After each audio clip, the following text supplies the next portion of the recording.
Ito na naman po tayo, lahat ng mga idol, yung mga hindi pa po naka-subscribe, please subscribe mga idol para matulungan nyo naman po itong channel po natin. Ito, meron naman po tayong panibagong nalikha na naman sa isip natin kaya mga idol.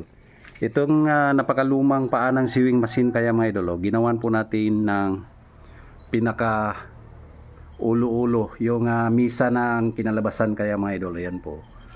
Tsaka nakahanap din tayo nitong napakalumang kahoy ng mulabi kaya ito mga idol. Ayan po. Wow.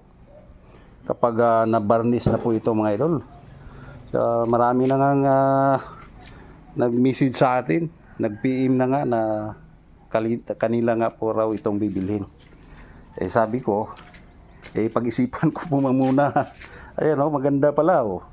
Kaya kapag meron kayo, huwag niyong itapon kaagad mga idol o.